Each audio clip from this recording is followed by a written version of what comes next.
And once again, I want to say greetings to each and every one of you, Aquava, and welcome. Welcome to another round of the Conscious Roster Report here on LIB Radio, LIB TV here on livinginblack.com. My name is Kedia Wadu, aka the Conscious Roster. Weekday mornings, you and I get together live. We come at you from 9 a.m. Pacific time, at 12 noon Eastern time, 5 p.m. PNT, and 8 p.m. East Africa time. We get together with you and we deal with culture, consciousness, historical perspectives.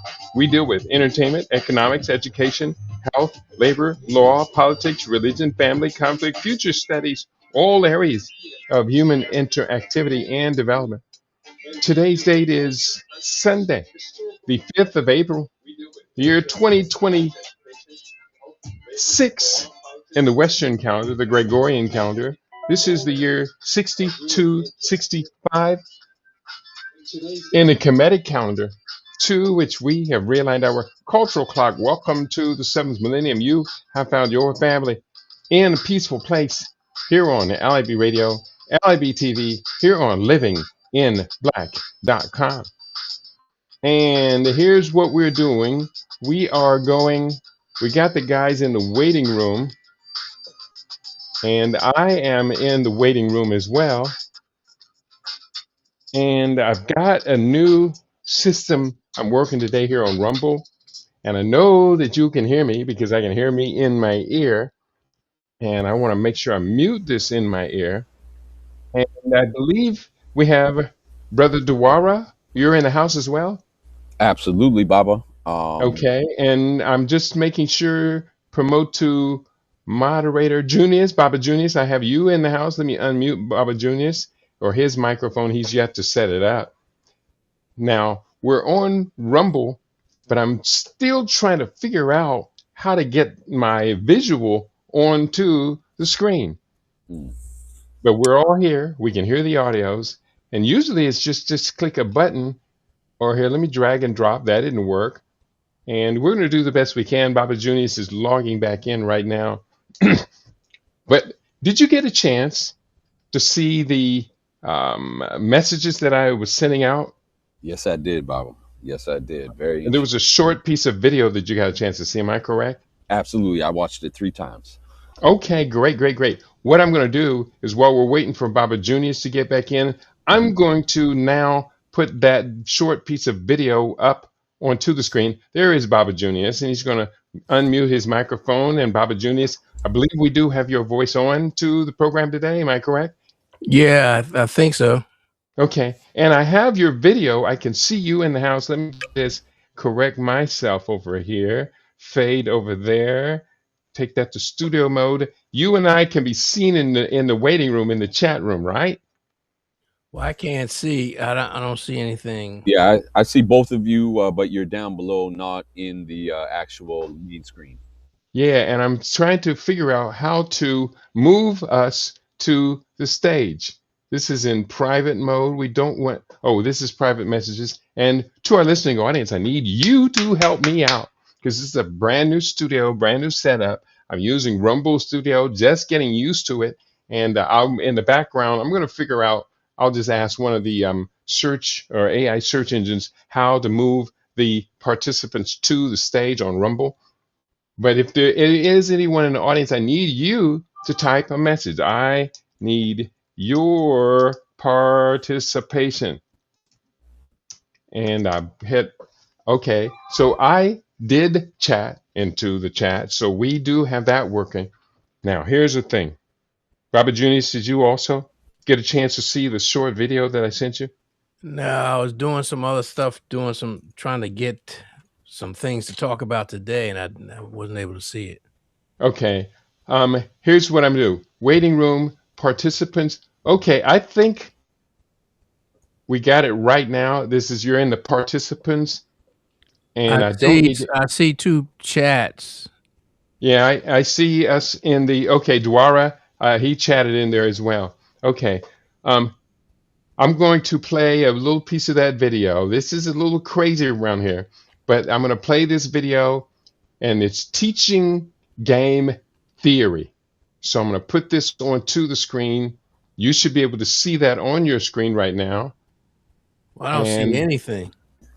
bear with me. Predictive. This is called predictive history. 1 second. Let me make sure I got the right link. This is, ooh, man, this is confusing, but this is definitely going to work because I tested it all out. Mhm. Presentation, Oh, there we and go. Okay. ooh, look, All look, right. look. There we are on the screen. Woo! Okay. Scared me for a minute there, Bob Junius. And now we're on the screen. Now I'm going to put the presentation up, start screen share to teaching predictive history, theory, and Zionism. I want to play this short piece of video. Welcome to The Explainer. Today, we're digging into a theory that claims global events aren't random at all. It starts with a pretty startling claim. Major financial collapses, they're not accidents. They're engineered. So here's our game plan. We'll look at the theory, the central players, and what it all predicts. All right, the core idea is game theory. It's all about predicting what people will do by looking at these three things. Take dating, for example. Logically, people should pair off, but in reality, it's a mad dash for status. That right there is the key. The real game people are playing isn't for survival, it's for status. So, that begs the question, right? If life's a game, who's setting the rules? The theory points to this network of elite financial groups, calling them transnational capital. But of course, there are forces pushing back against this system. Think nationalism, religion, and individual rights. This whole system, the theory says, can be traced from the Bank of England right up to the Fed. The 2008 crisis is the prime example. It was supposedly engineered for insiders to make an absolute killing. And the profits were insane. One guy, John Paulson, reportedly made $20 billion betting on the collapse. So here's the takeaway. For these game masters, chaos isn't bad. It's how they profit and grab more power. Okay, but here's where it gets really wild. How does all this connect to demographics? Well, the theory claims that in wealthy, status obsessed societies, birth rates just plummet. And you can see it in the numbers. The US and China are way below replacement rate. Israel, though, a huge outlier. This demographic strength, according to the theory, puts Israel in a really unique position for what's next. And this all builds to a final prediction, something called the Great Reset. So, what is it? It's a predicted engineered collapse of the US economy, designed to shift the entire center of global finance. But why Israel? The theory gives three strategic reasons from the perspective of these so called game masters. It boils down to funding expansion, profiting from rebuilding, and controlling future global trade routes. So, you see the point. Chaos isn't a bug in the system, according to this theory, it's a feature. Which leaves us with one heck of a question. Are we just watching a controlled demolition of the world order? Are we just watching a controlled demolition of the global order? You can hear me? Yes. Yes. Mhm. Okay. Well, let's dig into this. First of all, it did say something about transnational finance system. Baba Junius, Brother Dwara, who do you and I identify as really kind of controllers of the transnational finance system?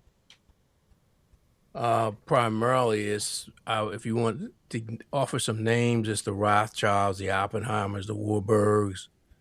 It's that cabal, but Hmm. they do it through their control of the Bank of England, the Fed, which is not a federal agency. It's a collection of privately owned banks that set interest and monetary policy, and they own that and they control that. So that's that element. It's also the Bank of International Settlements. It's a global network of, I call them the banksters, who set Hmm.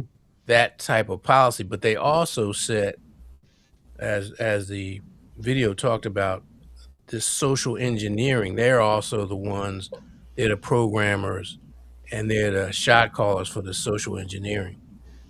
Brother Dwara? Yeah, I would agree. I would add the International Monetary Fund as well as the World Bank. But I think Baba Junius hit the nail on the head with the International Bank of Settlements, which I believe is located in Switzerland.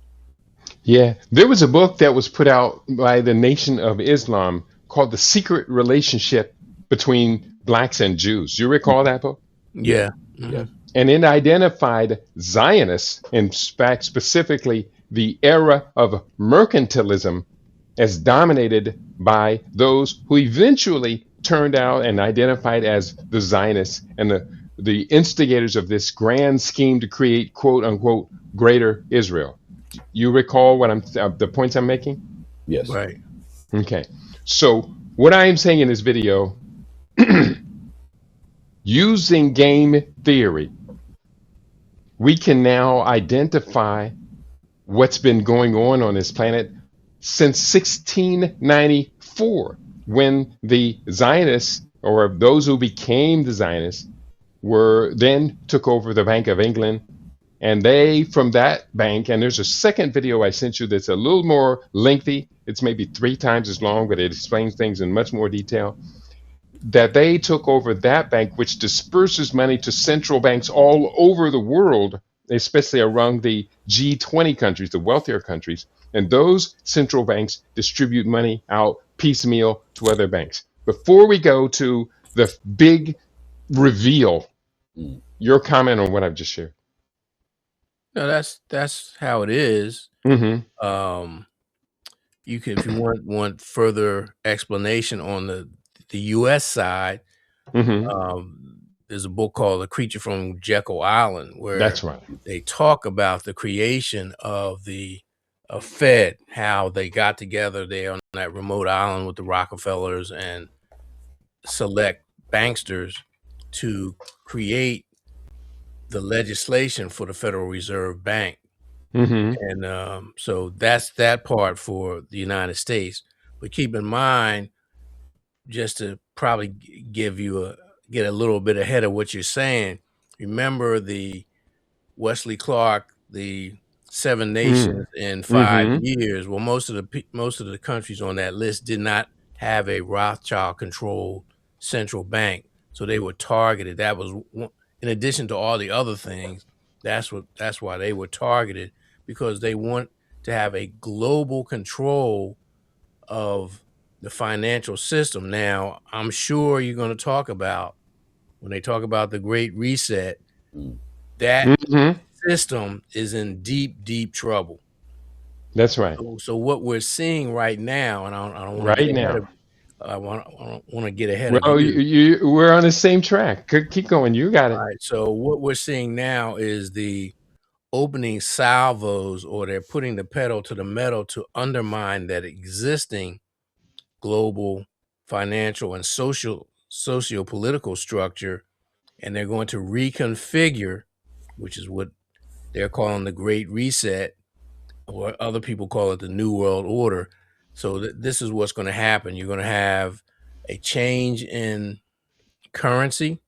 There's not going to be the dollar. The dollar is going to crash. There's going to be other entities that move in to take the place of the United States empire, because this war is going to be the thing that kicks the legs out from the American empire as we know it. And so you're going to see it's what they call multipolar, but it's really an alignment coming together as part of this Great Reset, New World Order uh, plan. Greater Mm-hmm. Israel, Greater Israel, because the element, they call themselves Zionists, but they're really secular. They're not into Judaism. That's a cover that they use. Part of it, they plan to rule from Jerusalem. That's why one of the reasons Jerusalem is not being bombed by the Iranians. Another reason is that there are too many sites for Islam in Jerusalem as well as Christianity, and the Iranians don't want the backlash from that. But the other part is that's going to be the headquarters for this super government. That's And I right. just want to take some time, just go off on a slight tangent, because all of this is part of what I wrote an article called "Dueling Eschatologies." Mm. So the Zionists believe that their Messiah is coming. Their Messiah is different than the Christian Messiah. The Iranians believe their Al Mahdi is coming. He's already here. They believe he's already alive and he's here. He's been here for hundreds of years, but under extreme stress of injustice, corruption, and chaos, he's going to emerge and reveal himself, and there will be a transformation. And keep in mind, all these eschatologies talk about a transformation from one form to the other. The Zionists, the loonies on the evangelicals believe that this unfolding war, and they're hoping it'll go totally nuclear and all of that. They believe that that will usher in their eschatology, meaning the return of Jesus, where they all get caught up in the air. People who've been dead and decomposed for thousands of years are all going to magically materialize and get caught up in the air. And then Jesus will come in and it'll be a new reign, 1,000-year reign. He'll defeat the Antichrist and on and on and on. So all of these are elements that are percolating under the surface. And I'm sure you're going to talk about the more pragmatic and the hands-on stuff that's happening. But a lot of this is percolating under the surface, even for people who think they're Jews or they think they're Shia, or they think they're Christians. This is just just something that they put out there. Hmm. Brother Dwara, would you care to insert and comment after that? No. I think it was very well said. The only thing I think I'll add, which I don't know how much of an addition this will be, but I agree with what both of you are saying. I would factor in the reality that this global elite cabal throughout the generations has always used destruction as a method of invoking transformation in their Hmm. favor.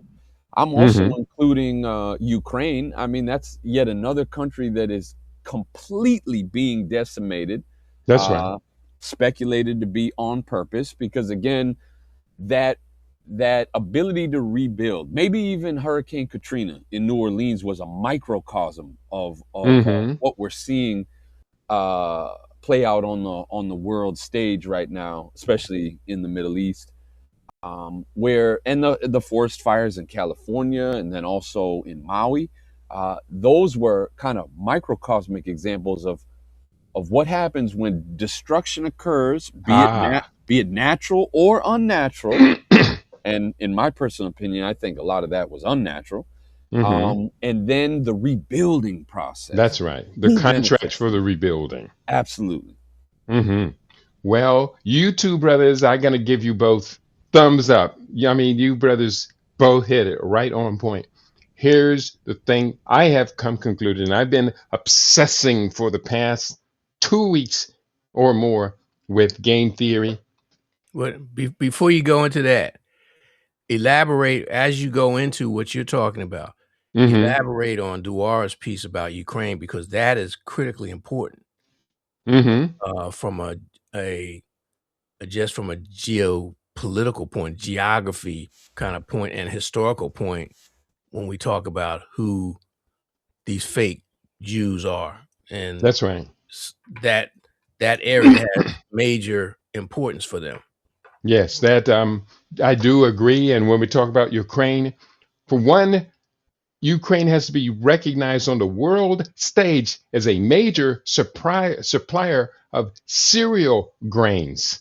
Hmm. So an extreme disruption of Ukraine is an extreme disruption of global food prices. That was in no small part the disruption of cereal grain prices was part of the reason of Egypt's kind of like fall back from its second status nationhood to like fall back almost to primitive status, whatever. But the Ukraine issue is very critical. Ukraine was at one point a nuclear power. Um, and well, actually, it does still have a lot of nuclear energy. Is a major exporter of energy crops, and in tying up Russia, the way that Russia has been tied up, they basically have neutralized Russia. Russia can't do much about the world order right now, especially after the collapse of the Soviet Union. And so Ukraine becomes a very important point. Any other points you want to add to that? Also, they are a main supplier of fertilizer to not so much to the United States, but to Europe and some other Asian and African countries. So Hmm. one of the things that we're going to talk about this this whole thing is not just the finances. It's not just the implosion of the financial situation. They are doing this deliberately to cause hardship, which will make it easier for them to step in and say, okay, we need to come up with some new plan, a new order, so that this doesn't happen again. Meanwhile, they're the ones who are creating. And the when I say hardship, because of the inability to transit through these straits to get the fertilizer, there are even U.S. farmers are dependent on the fertilizer that's coming out of West Asia and the Gulf states region. So that's going to mean there are farmers, U.S. farmers saying, I can't plant right now. I won't be able to plant. Or it's going to be, they're going to scramble to try to find some kind of way. So if you control people's food, Yeah, you control people. If you that's control right. people's water, because Hmm. the next stage over there, they're going to start bombing the desalination And that's has plant. begun. Yeah. Well, they're going to intensify that. So that means the Gulf states, which are who are desert Mhm. uh, areas, they're totally dependent on desalination. They're going to suffer, and it's going to be a collapse. Because keep in mind, as we talk about here in the United States and and it's also a key plank in their plan: eugenics and global depopulation. The Hmm. suffering, the wars are going to cause, the famines that are going to come, the depression that they're planning, which will force them to change, but at the same time will enable them to steal people's property on pennies on the dollar because Hmm. crash. This is what think the Great Depression on steroids. That's right. Now, when we look back at the various crashes, we can see the hidden hand of the global chess masters. Mhm. Um, this one right now, we can see it's all coming together. People are not imagining that they're going to lose everything. Cheap energy in the form of petrochemicals and natural gas is the era of cheap energy on the planet is done. Now, the US has been wanting for some time to take down China, but they couldn't take down China any other way. But now, two ways that China is being taken down. One is they're not having any children to replace the people, so population aging and workforce shrinkage is going to harm China before the end of the century. And also, China is being taken down without access to that cheap energy. Their manufacturing processes, which required a lot of plastic and a lot of heavy machinery, is very energy intensive. That's all done with. But here's the thing: the U.S. consumer is dead. And what we need to do, in my humble opinion, is we need to kill our people as consumers, hyper consumers. We need to remove African people out of that consumption. We should have done it 20 years ago Right. when we talked about this black consumer power. It was at that time $1.3 trillion. Now it's $2 trillion, approaching $2 trillion. It was 1.93 at the end of 2025. That's just all consumption. Production, 200 million. That's like $10 for every $10 we spend. We produce $1 worth of goods and services. So removing our people from hyper consumption should be, in my opinion, our amongst our highest highest priority. And then, of course, we got to figure out a way how to turn back on the fertility circuit, Baba Dwar, or Brother Dwar. Yeah, I wholeheartedly agree. Now, I do have an article that says Gen Z women are ditching the girl boss life or the girl boss lie for trad wife. That's kind of the short, young modern word. Traditional wife. Traditional wife, exactly. Putting family first, and that's via modernity.news. Um, so there is some hope there. The other thing I would add is being in control of our own food production. I would say also up Hmm. there with fertility and having to grow our own food. Absolutely, I would state those two: fertility and food, sustenance and procreation. Well, Hmm. now just look at what's happening with that. Even if we promote fertility, because of the damage that they've done to us with the proliferation of drugs that have impacted our people organically and as well as psychologically, even if we increase our numbers and we deal with the infant mortality, a lot of the young people, the souls that are coming in on this planet, are damaged That's organically right. because of the drugs, the alcohol Hmm. and fetal alcohol and drug syndrome.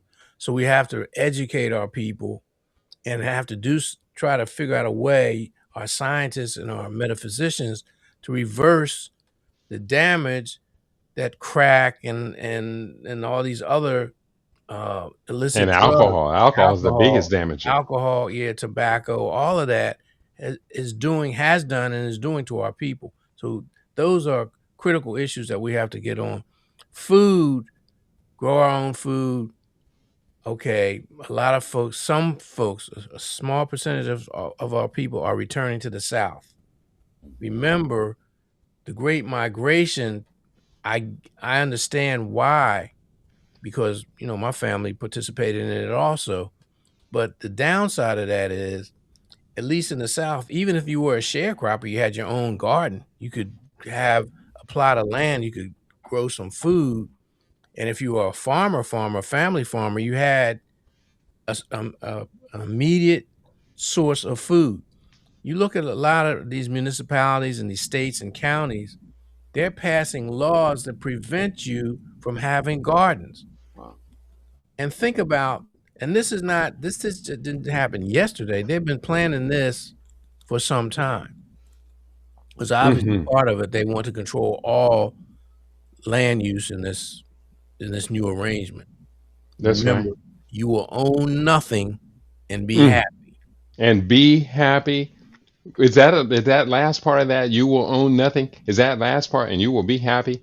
Is that a live opportunist, or are they just saying you're going to be so doped up and you're going to be content? Right. You're going to be Mm. so doped up and so programmed because remember, they have the gizmos and gadgets. They have us hooked to that. Hmm. And that's the programming that's in these gadgets and the negative impact it is having on our brains. And on our children. Well, I was just about to say that, particularly our Hmm. children. That's right. So that's what they mean. When they say happy, they mean it's going to be the zombification of the masses, not just black people. We're the guinea pigs. We're the people who they have to take out because of our life force, of our spirituality, and because of our grievances. We have the most to incentive to invest in our survival against this system. So they have to take us out. They have to Mm. neutralize that, and then taking out the rest of them will be easy. Because if you listen to, and you can see the impact and the effects and the consequences of this with white people. Hmm. They're in a stupor. They're stupid, just buying into the left-right paradigm, and that's part and Hmm. parcel of all the stuff that we're talking about.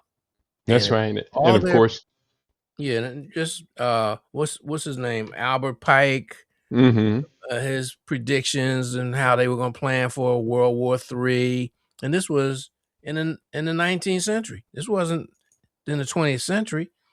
Um, look at the protocols of the learned elders of Zion. They can say it's a fake all they want, but it's sure enough. When you read it, you see the manifestations in front of your face every day. hmm Now, again, they are crashing the economy right now. The same group of people behind the scenes, puppeteers, manipulators, they coordinated the housing finance bubble by lending to anybody and anybody who could put down anything of a down payment. They knew it was going to crash the system. Donald Trump and his war planners knew it was going to crash the system. And we were thinking after they crashed the system with COVID 19, we were thinking, I know I was thinking for a while, that they were going to do a second pandemic beginning in 2025. But that was a fake out. I think that many of these people saying things on YouTube are fakes personally. And I've been warning more and more, not just fake videos with artificial intelligence creating the videos, but the whole narrative, the whole site appears to be fake. And there seems to be a thread that ties them all together. And now with game theory, I personally think we have found the most powerful tool for seeing through all of these layers and layers and layers of deceit and funk and fake. And look back in history, we're looking back to the dot-com burst that was engineered. We can look at all of these fluctuations and crashes. This is how the people in power get, they ride the wave up, and then when it crashes they ride that wave down and they catch up everything that's available, and then they rise back up again. So we're going to somehow, some way, come up with a method of saving as many of our people as possible. But at this particular point, it may be nothing left to do but just get out, get away from them, and like we said, grow our own food, stop using their cheap energy and fuel and stuff, and do what we can do to survive, to stop the hyper compute consumerism. Brother I Duara? want to get before you go on, before Dewar, if I get your permission to just jump in here for a minute. Talk about cheap energy. China is aware of what's going on. Mm-hmm. Keep in mind, the laws, the physical and metaphysical laws are in effect for every action. There's an equal and opposite reaction. So there are reactions to this plan, this great reset.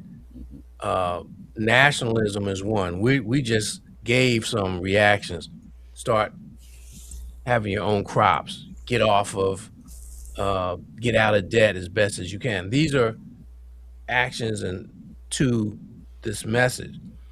China, just to put it on an international level, they're investing more in coal. Now, there's going to be Mm-hmm. a downside for that, but they're also more than likely going to rethink their nuclear energy policies. So, again, it's not written in stone just because this, people have interpreted stuff in the Bible or the Torah or the Talmud or whatever. Doesn't mean it's going to happen. That's part of the psyop that they have. That's Oh, right. That's this, exactly. this is the will of God. This is no, that's man. That's all mankind, and that's all psyops. It's controlled by the media.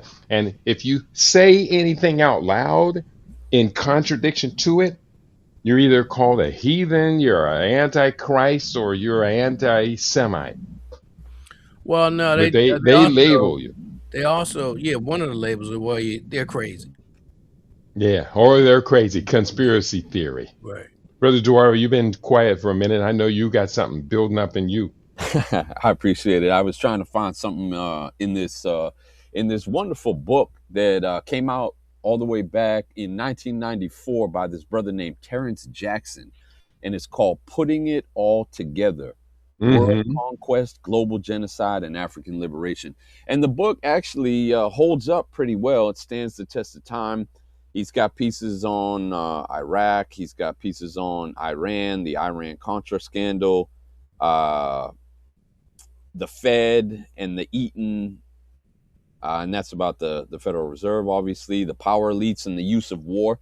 So I don't know if this book is available, but I would encourage our people to check that out. It holds up pretty good. Like I said, I wanted to introduce a new term that I've been using, something I came up with. I'm coining the term Ubuntu side Mm, to run concurrent with the Omni War, which the term I first heard from both Baba Junius and Catherine Austin Fitz. And so, really, I also have to agree with Baba Junius that this is not the apocalypse per se. That I wholeheartedly agree is part of the psyop and hmm. the perceptions management that is That's right. used to lull us into de- depravity and degeneracy and ultimately self sabotage or slow and subtle suicide, as ancestor Kamal Kamban used to speak about. So we must keep that in mind. Remember during the pandemic, there were people in Italy who were committing suicide because they thought it was the end of the world. So we have to let our indigenous traditional African ethics rule, and that is Hmm.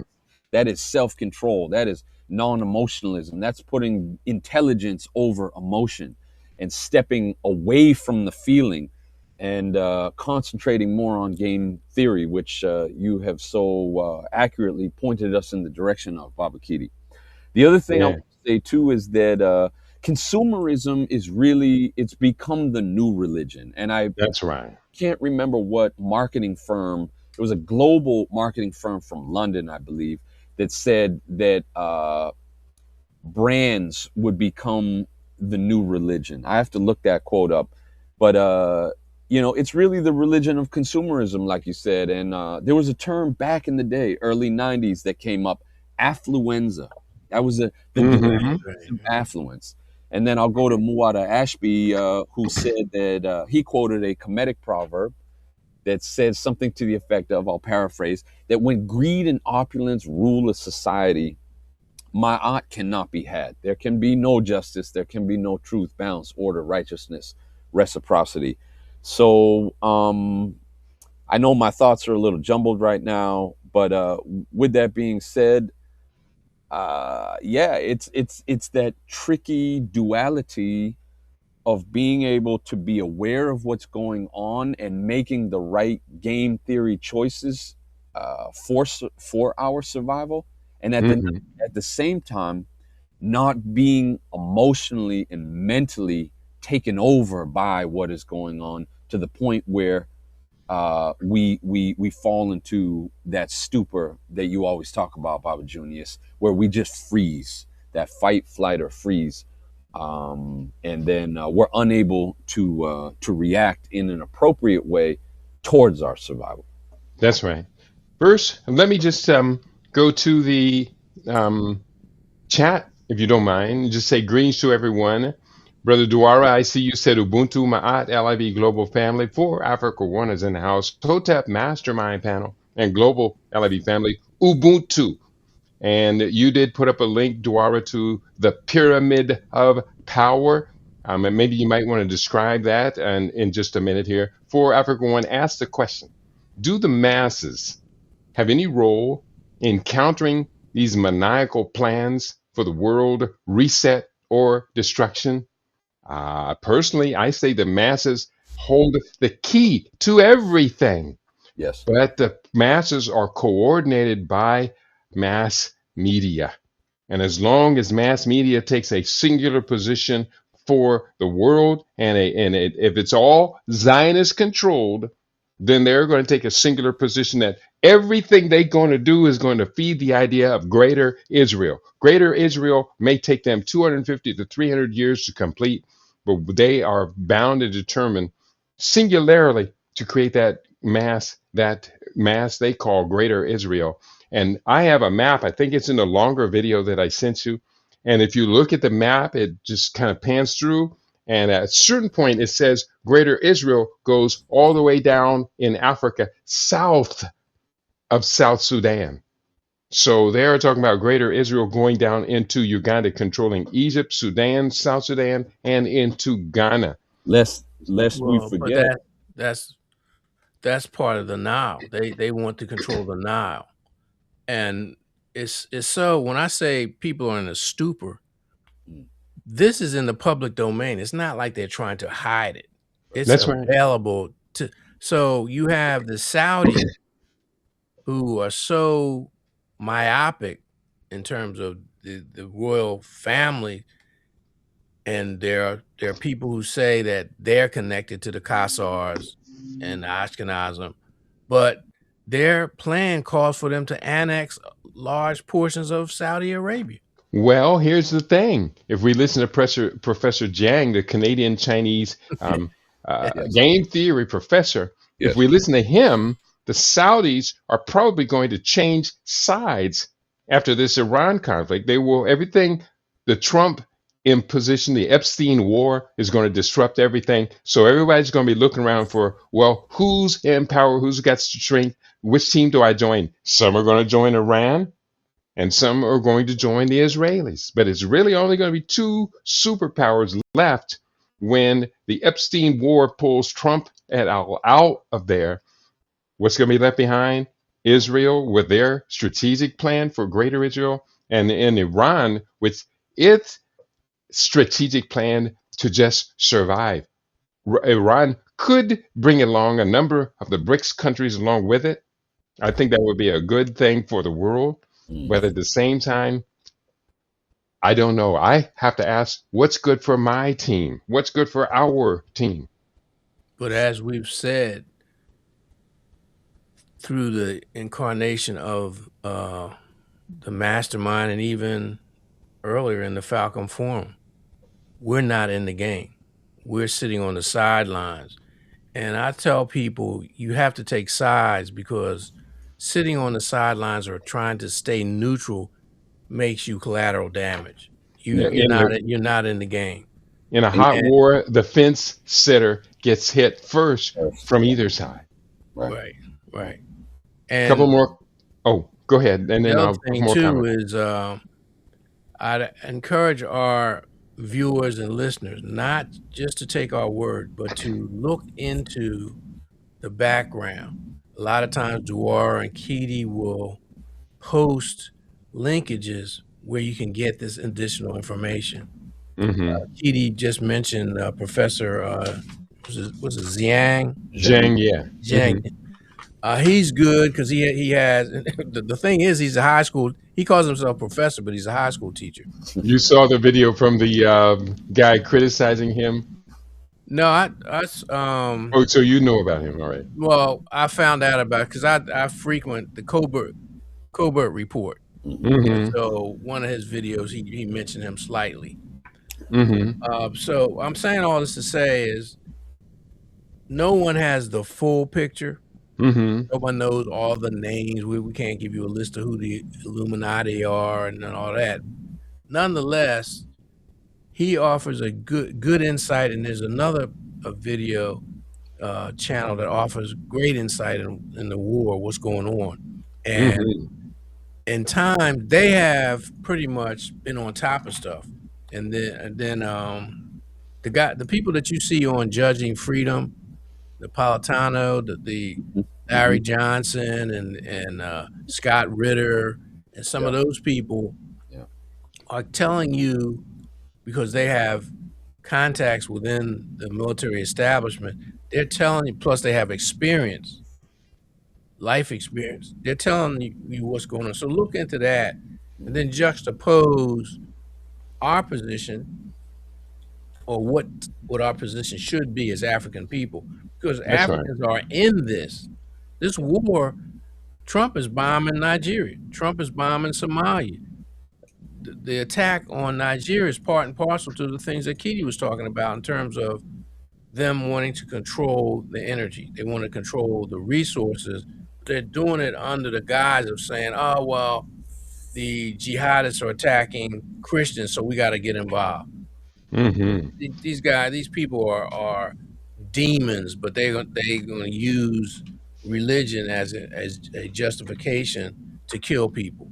Yeah. So see this as a much larger issue. It's not just West Asia, Mm, Southwest Asia. It's global. that's right. There's one more comment I wanted to share. I did put up a link to the short video that I showed there, so people can watch that on their own later. Um, but there is another comment. Brother Reggie has joined us in the house. We're always great to hear from you, Reggie. It's been a while. From Unique Academy, he writes, how would you, brothers, suggest how we can teach and prepare the children 15 years old and under for what's to come? I have the solution, and I think I sent you a copy. If I didn't, you let me know, Brother Reggie. I just put out a book called Steam Ships, which talks about we need to teach our children science, technology, engineering, arts, mathematics, spirituality, holistic health, innovation, prosperity, and sustainability, which I'm about to see if that sustainability, if somehow I can change the acronym or integrate game theory into that. Mm, mm. Or maybe the steamship is game theory in Yeah, totality. Oh yeah, it yeah. is, and no doubt, no doubt It's a whatsoever. blueprint for us to participate in the game, other than just being collateral damage. That's right. Now I am beginning this Friday evening. It's going to be from 8:30 p.m. Eastern time, 5:30 p.m. Pacific time. I will be teaching a course on game theory. This course is based upon, and it's this game theory chapter appeared in the book Disaster Preparedness for World Wars 5 and 6. So I will be teaching that course on game theory. I hope, I hope. I gotta stop saying I hope. I don't like how I Yeah. don't like that Hope hope. is not a strategy. It's Mhm. not a strategy. But I'm asking our audience to have empathy and sympathy with the idea that we know we can do a whole lot better for our people than we have been doing. And the way we're going to do better is everybody's going to have to make a self sacrifice. I'm asking everybody to join the course. You're going to get a free copy of Disaster Preparedness. And Baba Julius and Brother Dwara, you have the book. Am I correct? That is Right. correct. Mhm. So you're going to get a copy of the book. I think the book does a great job of preparing us to prepare ourselves for this future. But at the same time, game theory now, I have found 4 colleges that teach game theory at the Mm, highest level in the United States. And the number one college, actually, I asked in the world, and the number one college teaching game theory is Stanford University, California. mm. Well, So I yeah. am now studying Stanford University, teaching the students game theory, and I'm saying it really intensely. Well, I shared with you an email I received from Catherine Austin Fitz. Mm-hmm. She saw your book and she ordered it for a library, I think, uh, a bookstore, a part of the Solari Mm, report. So she was impressed enough by it, and obviously you saw that she's anticipating that I have you as a guest on Metanoia, and you've Mm-hmm. been on before over the years. So I mean, people are catching on. People are expanding their horizon in terms of the information level, mhm, raising the bar. Unfortunately, we talk about consumerism as a religion, and I'm saying consumerism is an addiction. mm, People are Mm. so caught up in having having the status, having the gizmos, the gadgets, the material things, that they lose focus. They become that they're myopic in that's their primary focus. And we have to break that. We have to widen their view and encourage them to take some interest and invest in the future, because that's the only way this plan is going to be thwarted and derailed. That's right. Brother Duarte, did you have another comment? I just wanted to address brother Reggie's question. I think his handle on Rumble is unique.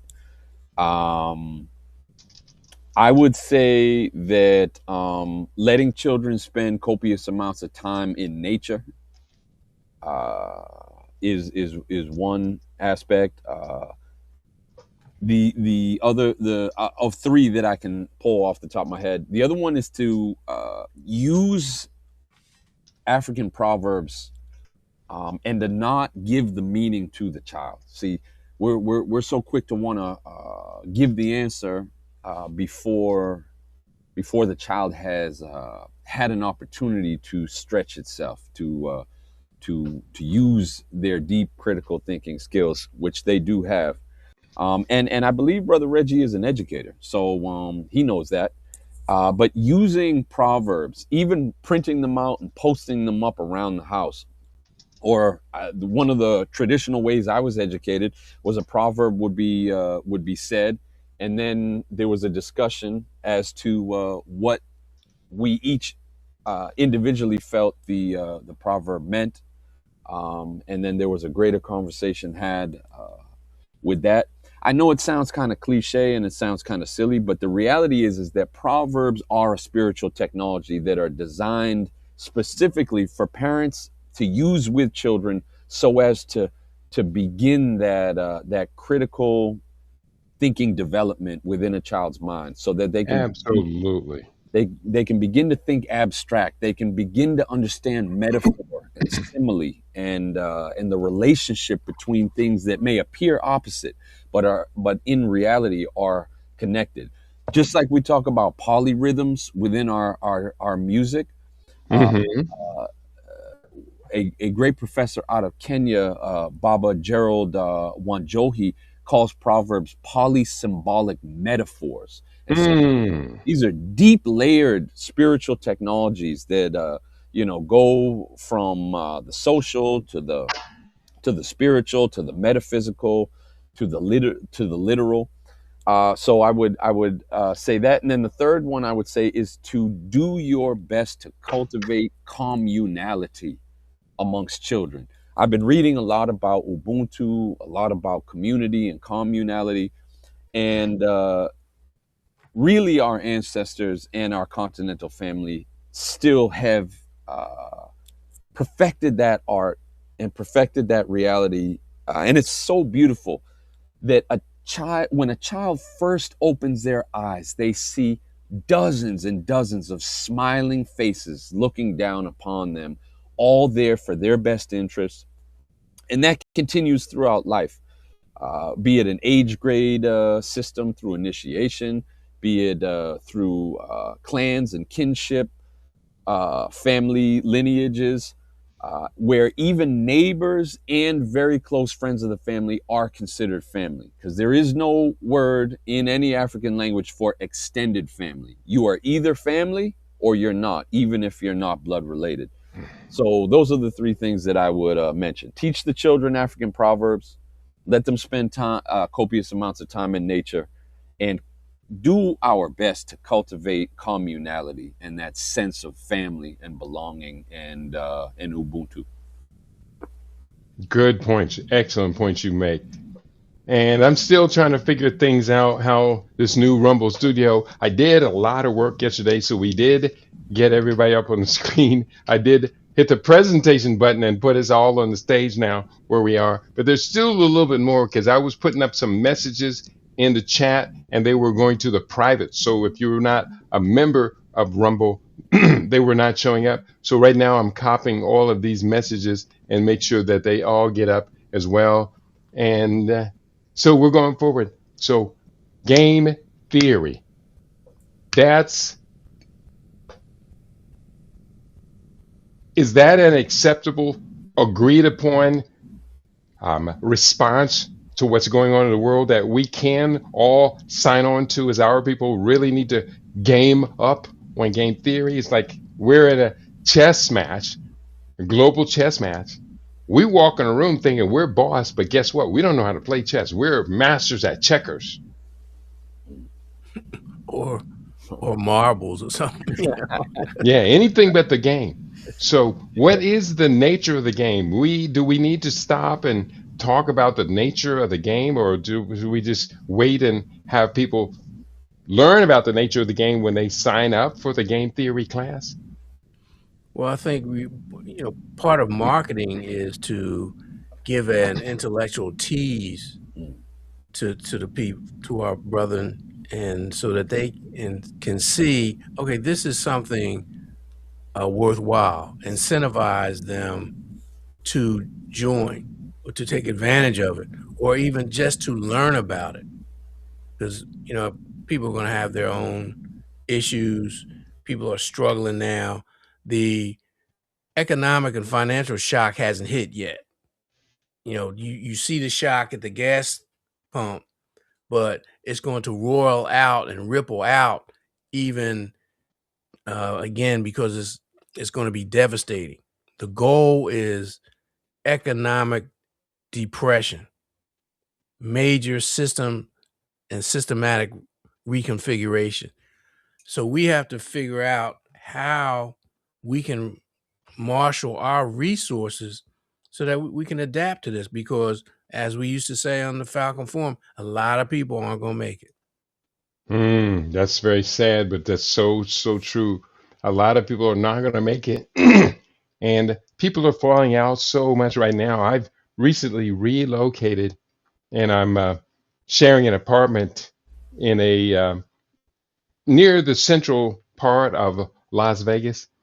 And since making this move, and especially using public transportation and things, the number of homeless people is disgraceful. And of course, under the rules of game theory, the homeless people are expected to be wiped out of sight. They want to just eliminate all of them. There are whole parts of this town, really from the downtown going east, where you can't go 5 blocks, you can't go 2 blocks without seeing a homeless person. You know, something I've been seeing in the background over the years. This is not a recent phenomenon. Is the sensationalistic news headlines that talk about these supposed isolated incidences of homeless people being beaten to death, being eaten. You remember that one unfortunate situation where a homeless guy had his face eaten by someone that was on bath salts or some chemical new I chemical think I drug. do recall that. Yeah, that's crazy. That happened recently as well, where someone else had eaten a homeless person's eyeball and eaten some of his brain after they killed him.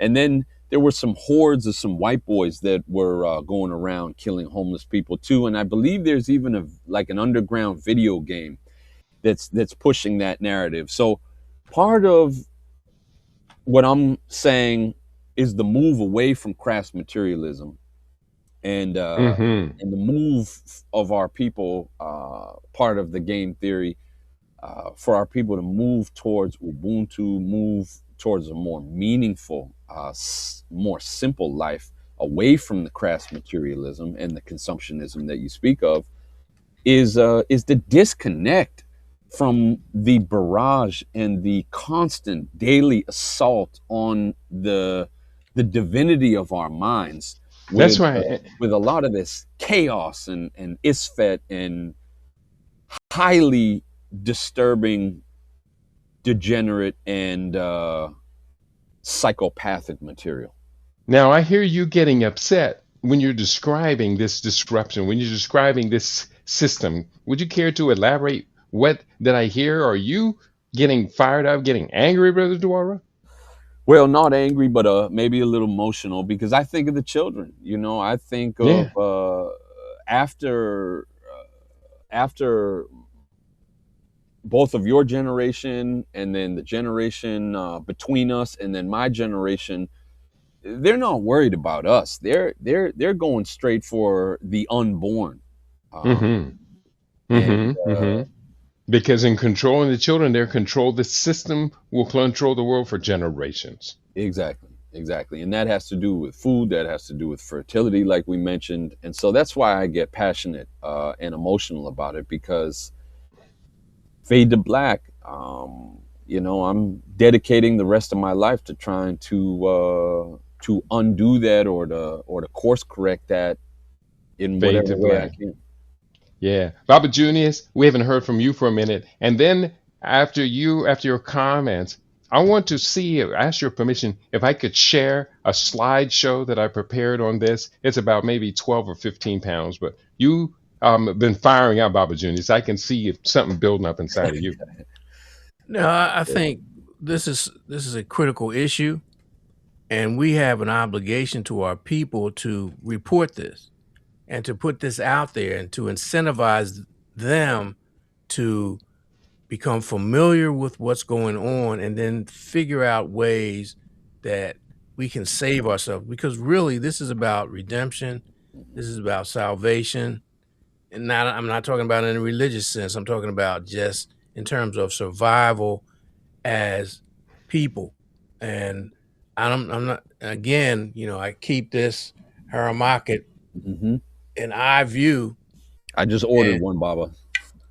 and Duara talked about it. It's Mm-hmm. our divinity, our divine nature, the head of the king, the pharaoh, ruling over our animalistic or lower or material nature. And we have to encourage our people Mm-hmm. to engage in that, because unfortunately organized religion is just the first step. It Hmm. doesn't teach those higher Right. principles. And Mm-hmm. we have to, that's part of our culture, that's part of our history, that's part of our legacy. And that's one of the things that the oppressor did, was to try to disconnect us from that and alienate us from that. And so we Mm-hmm. have to go back. And Duar mentioned Brother Ashby, Muwata Ashby. I have numerous of his books, and I'm reading one. Mm-hmm. So we have to get back to that. It's all part of my art. It's all part of Ubuntu. And again, my contribution to your book is going to be, Ubuntu is a cosmic universal concept. It's not Mm-hmm. just about human relations. That's beautiful. Yeah. So we have to move beyond, and it's very difficult. I gave a presentation last week to Catherine Solari group, a cohort of people who Mm-hmm. are the young builders. Mm. And while she talks about it, and then the presenters are known people, I'm not a known figure, particularly in the Euro-American or European community, because these young Mm-hmm. people come from all over the world. Mhm. But my presentation was about uh, leadership during adversity and cultivating mythic heroes. Mm-hmm. We have to, and I didn't get into, I wanted to, but I thought that would be a little too off the beaten path. I wanted to get into the Asar Set psychodrama as a precursor and the template for all mythic heroes. Mm-hmm. We can do that because this is our legacy. These are our people. This is what the genius of our people created to help us evolve to become like her market. That's really what that whole system, that whole myth story is about. We Mm-hmm. have to cultivate that, because unfortunately with Christianity, and this is Easter, all you have to do is raise your hand and say, I'm a sinner and and you get the Mm-hmm. benefits and all that. No, it's deeper. You have an obligation to develop yourself, to, Mhm. to transform yourself, to become a divine being here, a knowledgeable, conscious, and aware divine being. And it Mm-hmm. sounds crazy because we live in an insane, aspiritual environment, but we have to go back. That is the only way we will survive. That's right. That's right. I have a visual of short slideshow prepared. Do you mind if I share this? Sure, go ahead. Please. Okay. It should be on the screen here. Oh, do you see it on the screen? Mhm. Predictive Yeah. history theory. Mhm.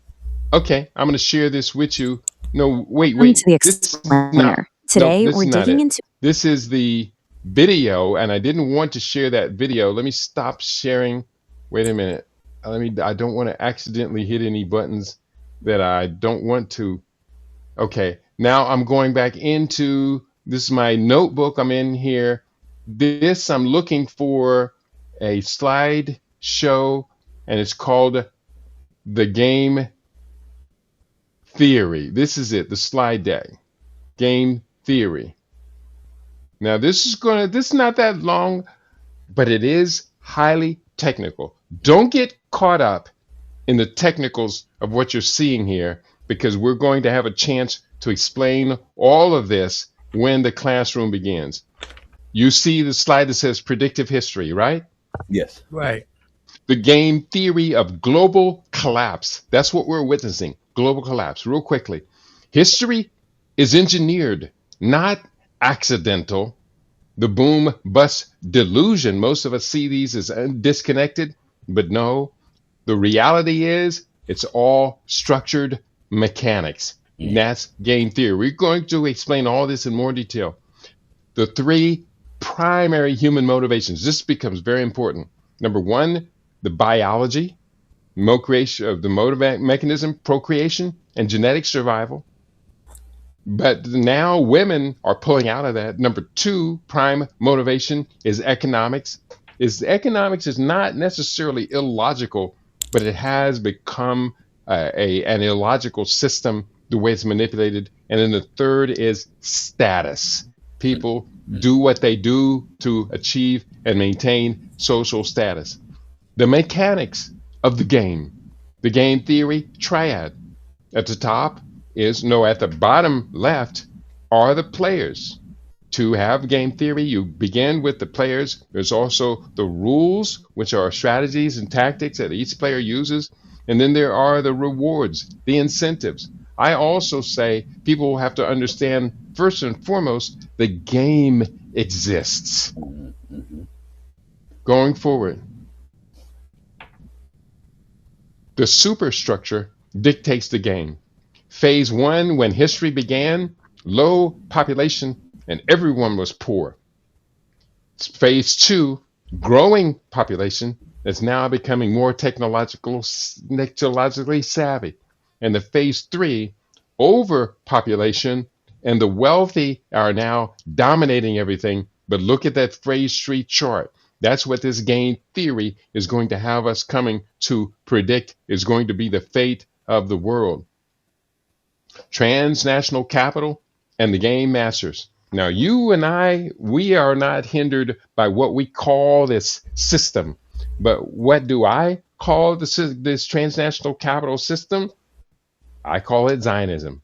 I call it the international banking structure, the banks of courts and settlements, etc., the Rothschilds, the Rockefellers, the Oppenheimers, these wealthy Jewish families that have been running this system for a long time.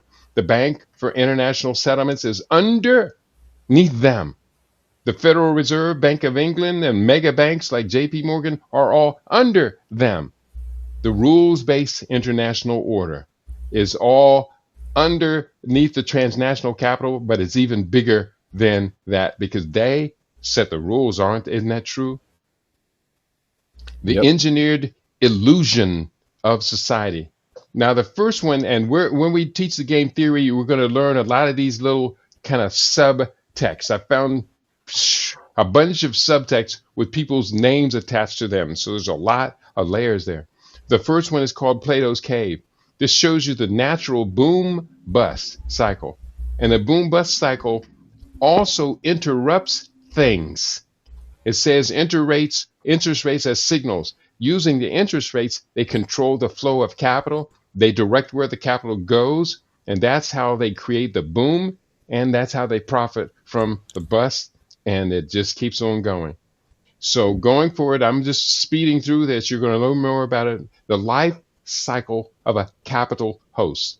So step one, acquire the host. Establish central banking control over a robust nation, such as in 1694, the Oppenheimers, Rockefeller, that group got a hold of the Bank of England.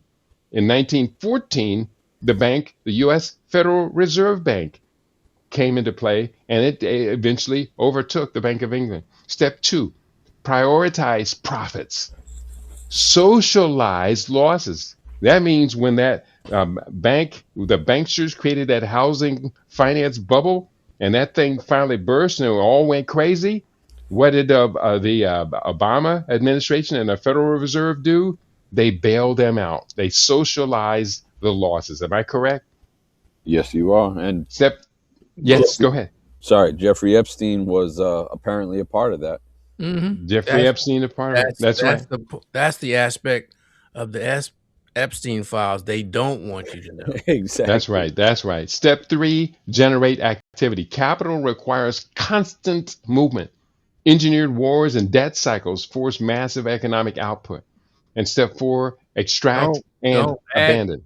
add to this the notion of progress, not just Mm-hmm. profit, but progress.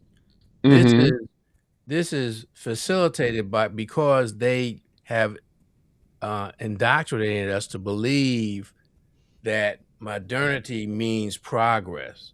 In order to Mm-hmm. have progress, you have to have the latest gizmo and gadget. Right. So it's capitalism, it's materialism, but it's also the notion that you have to move away from the traditional values, Yes. the traditional lifestyle. That's why they mock indigenous people. They That's mock right. Aboriginal people. That's right. And step four of this, extract and abandon.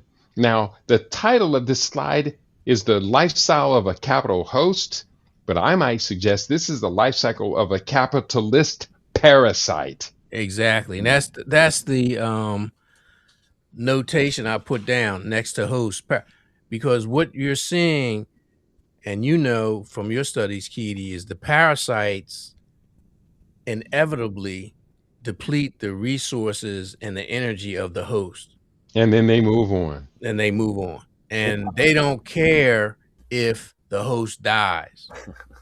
And this Mm, is what we're seeing.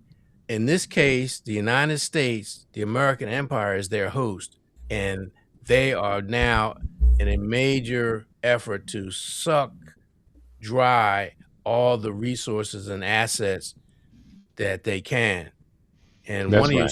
one of your slides talked about the illusion. And it is really illusion once you start to see that this system is basically BS. It's a Ponzi scheme. It's a Ponzi scheme. Demographics as the predictive indicator. Now, here's getting important because ultimately, we as Africans in America, we across the diaspora, we have lost already. Fade to black. But our African continent still has very positive demographics, the best in the world, and it also has natural resources that can sustain the world, or us at least, for 2,000 years at the current rate of extraction.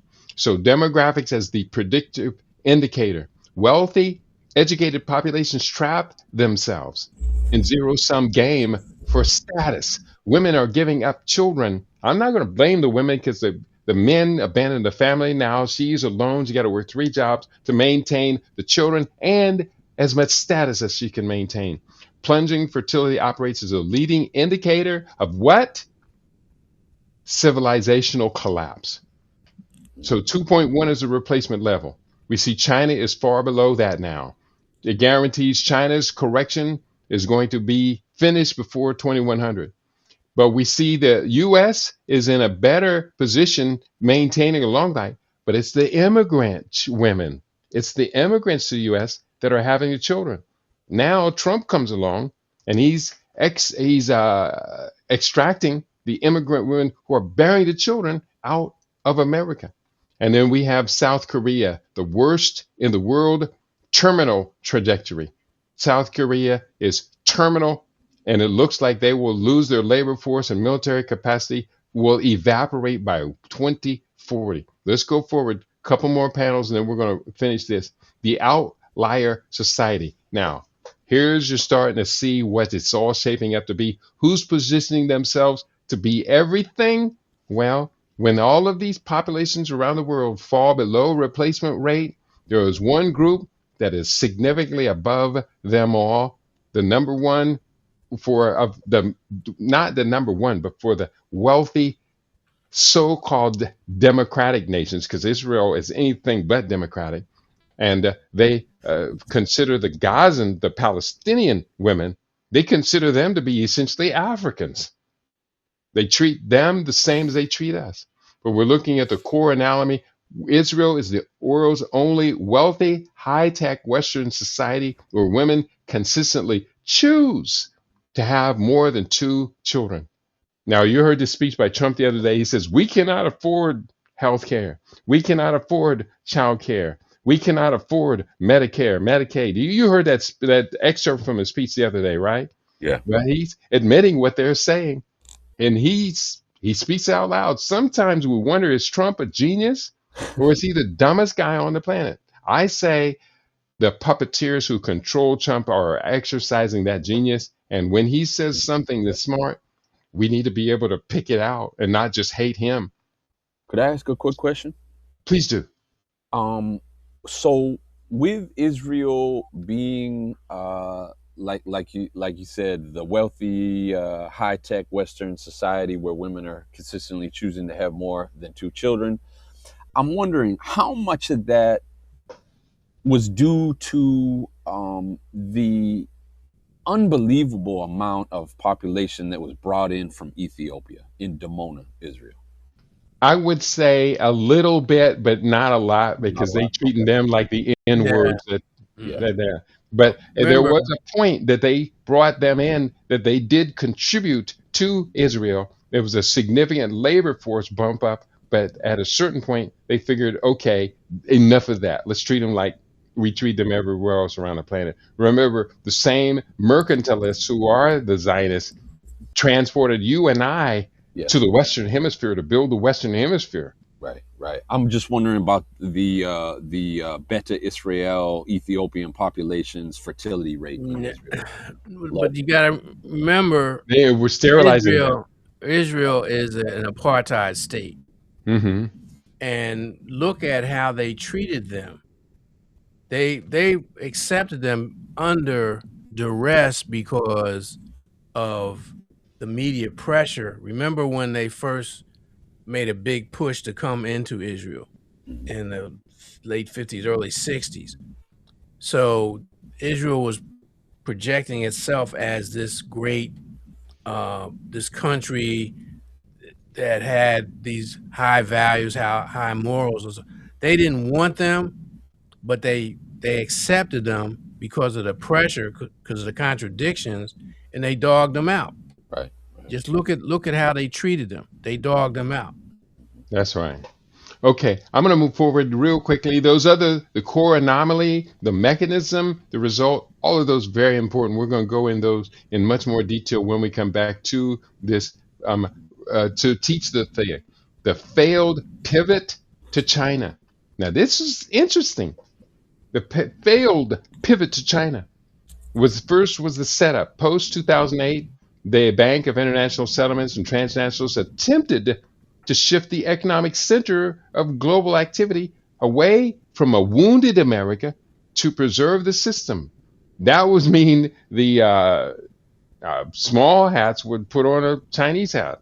Well, the mechanism, engineered manipulation of the renminbi to U.S. exchange rates, signaled global markets to flood China with commodities, funding a localized bank debt and infrastructure boom. The failure through the world's top four largest banks are, though the world's top four largest banks are now Chinese, China refused the responsibility of global military hegemon. Capital requires a host willing to violently protect global trade lanes. That's very important. I'm gonna skip over that. The host. It's not just trade lanes, which is, Mm-hmm.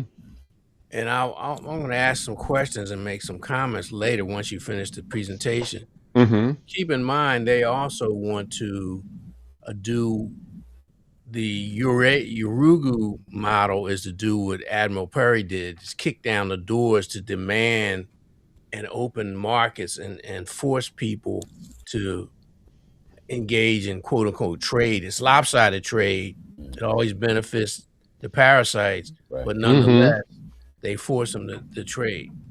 That's right. That's a very important point. Host evaluation matrix. Now it's starting to sum it up. We're seeing demographic vitality, capacity for activity, war and expansion, and geographic trade dominance. We're comparing three powerful hosts: USA failing with an aging elite, capacity for activity, fatigued, failing effectiveness. They're running out of missiles right now. Mm-hmm. And geographically isolated is US's strength because it's geographically isolated. Now, China, terminal collapse population wise. Two, unwilling to project force. China doesn't want to fight anyone. And three, contested regional waters. Their coastal waters are being challenged even by the United States. Israel, high growth, way above, significantly above replacement. Not way above, but above replacement. Active expansion, the Greater Israel Project, and strategic hub. They want to make Africa and Western Asia all accessible to themselves under this idea of Greater Israel. Next, the engineered American collapse. Now, this is where it hits real close, real personal to home, and it's happening also to our brothers and sisters in the UK. Trigger conditions, mechanisms of extraction, and the objective. Let me just put this, read just the objective. Trigger simultaneous bubble collapses to deliberately panic the markets. This allows insiders to acquire hard, distressed assets, water, land resources at barrel bottom prices prior to international migration. Remember, we showed you the boom bust cycle, the boom bust? Well, they're riding that right now while they have triggered the collapse of American industry, etc. And game theory applied. The Middle East conflict, which is the Western Asian conflict. One, the public narrative versus reality. The conflict is not an isolated regional dispute. It is a necessary mechanism to generate required activity, quote unquote, for transnational capital. Two, the proxy host. The U.S. is utilized to destabilize the region, absorbing the vast military costs and diplomatic reputational damage, fulfilling the rule of socializing losses. They're socializing all these losses caused by this stupid invasion of Israel of Iran is all about making the American taxpayer suffer the losses. And three, the investment case, trillions in extracted capital flow into Israel to fund post-war reconstruction and the greater Israel expansion, securing the region as a premier hub for global trade. And the last panel, the transition of the superstructure, the macro historical shift. Transnational capital functions as a rational, parasitic force. The engineered extraction from Pax Americana hosts will be a painful, chaotic process, destroying immense domestic wealth to surgically purge the system. Predictive synthesis, this is what we get out of using game theory. By analyzing the strict methods of game theory, collapsing demographics, engineered liquidity cycles, and the absolute demand for conflict driven activity, the fall of the current order and the rise of the next host are not anomalies, they are completely predictable. We come to the end of that presentation. I'm going to pull this down off the screen, and I need you, brothers, to let me know, what do you think about what we just shared? We have about Yeah. another up to a half an hour to go, so we can still go in deeper. We'd love to hear from our audience as well. Well, it's a very enlightening presentation, and this was just the skeleton. Once you go into the actual courses, and you're going to add more sinew and flesh to it. There's certain issues you talked about: players, rules, and what was the third piece? The strategic piece, the rewards. Incentives? Yeah. Okay. the problem when we're dealing with Urugu is, and you hear white folks, you hear Eurasians talk about the rules-based international order. Mm-hmm. Well, first of all, it was put in place so they could dominate. It was Mm-hmm. put in place so that they could bring the same type of barbarism and predation that they exhibited after the fall of the Roman Empire to the high seas when they began the so-called age of exploration. So game theory, we have to keep in mind, yes, there are players. There are people out there, just like there are major players, there are people out there who aren't consequential like us. We we we are valuable pieces because we have certain things that they want or certain things that they want to suppress, but we're not in the game as dominant players. When you talk about the rules is it's not this is not about justice, it's not about harmony. The rules favor the elites. The rules favor the stronger ones, the stronger players, and they manipulate the rules on the board to give themselves advantages and to disadvantage other players, the smaller, weaker players on the board. So this whole notion of rules-based international order based on ethics and morality, that's nonsense. We're Mm-hmm. seeing that with Trump. Trump is engaged in international piracy, attacking ships in international waters, bum rushing Venezuela, bum rushing Iran. And so one of the things you're going to have to look at in your slide, because a lot of that was true up until the war started. Now, Mm-hmm. all of a sudden, Iran is tipping the scales and they're bombing Israel. Mm-hmm. Bombing, you are absolutely correct when you talked about Israel being a hub for technology, a hub for transferring money. It was almost like a giant money laundering Mhm. scheme. But because Iran is targeting their tech, like they just targeted some American tech companies, this is going to set them back a little bit. So that's something that you might want to look at and elaborate on how this pushback is going to impact. Yes, it's going to facilitate the justification for the Great Reset in the New World Order, but at the Mm-hmm. same time, it's going to set the parasites back a little bit. And the other thing is the upper class, these upper class, the Ashkenazim, the Khazars, or whatever you want to call them, the Zionists, Mhm. they have no compunctions about harming their own people. Because keep in mind, Right. Israel was one of the top nations in terms of COVID, the COVID injections and stuff.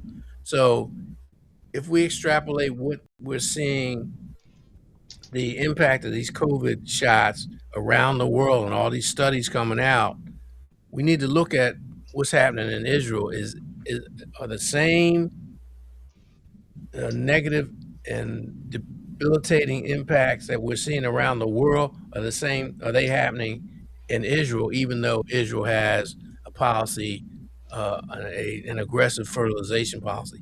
Because one of the drawbacks of the shots were they were creating uh, abortions, miscarriages, and things like that. So all this Mm-hmm. part and parcel of your presentation, and you need to take a look at that and maybe use some examples of that and give a broader view of all the stuff that's going on. Mm-hmm. That's right. That's right. Um, Dwara, comment? I thought it was geniusly laid out. In my small minded view, I guess, and I'm not trying to insult myself, but I was thinking that Israel would be destroyed and the U.S. would be preserved, but I'm thinking deeper about all this, and then I'm going to the deep state encyclopedia exposing the cabal's playbook, and under the World Economic Forum chapter, as I've read before, 8 predictions for the world in 2030 by the World Economic Forum. Number 2 is the U.S. won't be the world's leading superpower. So knowing that, and kind of putting you helping me with this slideshow and these videos, I'm able to put this together in my mind in such a way that I think you're absolutely right. That even if Israel is completely decimated, it's that rebuilding. And 2 names that come to mind from the U.S. are Jared Kushner and Steve Witkoff, who have laid out the plan for rebuilding Gaza. And so why would there not be a bigger, deeper plan for also rebuilding Israel? And as I mentioned at the beginning of the program, Ukraine as well, as all territory that's up for grabs. And the amount of capital that would go into the rebuilding of that. And we know, as has been reported, that will be rebuilt based on that so-called high tech. This is the crazy part. These are going to be the most controlled societies in the world. The surveillance and the amount of AI technology that's going to go into tracking everyone. I mean, it already exists.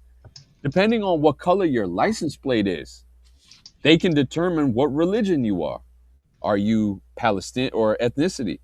Are you Palestinian? Are you Israeli? Are you a Gazan? And so that, I think, would only increase. And then I have to also ask the question, based on everything that was mentioned in your wonderful slideshow presentation, is what role does the CIA play in all of this? Because I see them Mm. as the agents of disaster and chaos and isfet that will do anything to stir the pot in such a way that it produces an even more chaotic outcome.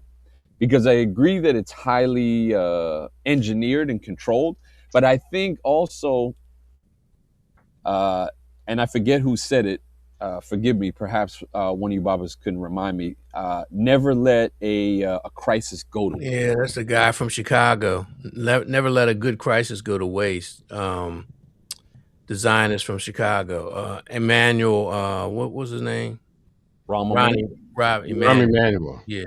So with that being said, I don't believe that everything can be tightly controlled. I mean, there are some exceptions, but even those exceptions that occur, I think those things are grabbed onto and are manipulated and used in such a way. And I'm bringing in the CIA with that because I'm also thinking of specifically this fertility reduction, this depopulation. I mean, I think one episode we talked about all the things that are used in that depopulation fertility reduction.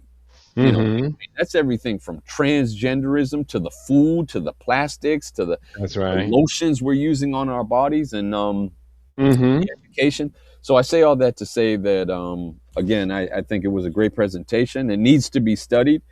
Um, I'm wondering how many of our people can commit to it outside of the addiction, as Baba Junius mentioned, the addiction of consumerism.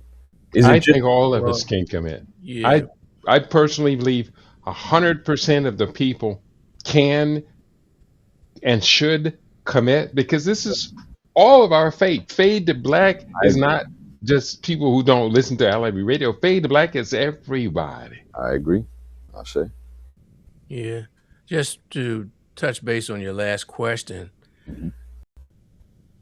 look at who created the CIA and why was it created? Who were the main people behind it? Mm. It was the bankers. It was the New York Mhm. bankers. It was the these people, the Dulles brothers, the some of the WASP, Yep. even the Zionist banks on Wall Street. They were the ones, and they recruited the military. Its predecessor was the OSS. OSS, right? So that was military, but they partnered with the banksters. And when you look at the post, even before the World War II was over, Hmm. when they put forth their plan for the American empire, the creation of, and it was mentioned already, creation of the IMF, the World Bank, the CIA, the Marshall Mhm. Plan. Right. All of those things were put into place to make sure that not only did the Americans have the military, because remember, their military was pretty much unscathed by the war, Right. but they also had the plan, GATT, the guaranteed the tariffs and trade or whatever, guaranteed agreement of tariffs and trade, which was going to make sure that when Europe was rebuilt, it would be rebuilt in a way that was favorable to America. That's what the Marshall Plan and the GATT were all about. And then they just transferred that to Asia when they took over from the Dutch and the French there. So this was all part and parcel. The challenge that we have to do now is to take what Kitty's talking about and apply it to the American empire and see how the parasites are draining the host. And we're seeing this in this war. That's what's happening. Mhm. And people say, well, how can they? I mean, I used to read reports on, and this was back in the early 2000s, late 90s, maybe the early 2000s, about the risk of a war with Iran. Mm. Mhm. And the first thing they said was, well, Iran's going to bottle up the Straits of Hormuz.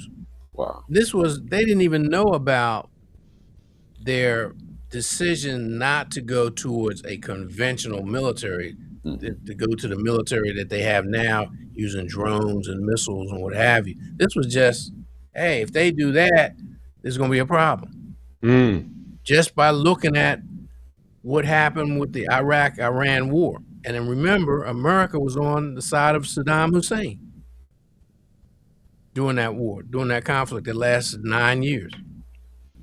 So it's not that, yeah, Trump is stupid, but there are other people who are engineering this stuff. They aren't stupid. They know the character of the Aryans or the Iranians, just like they know the character of the Chinese.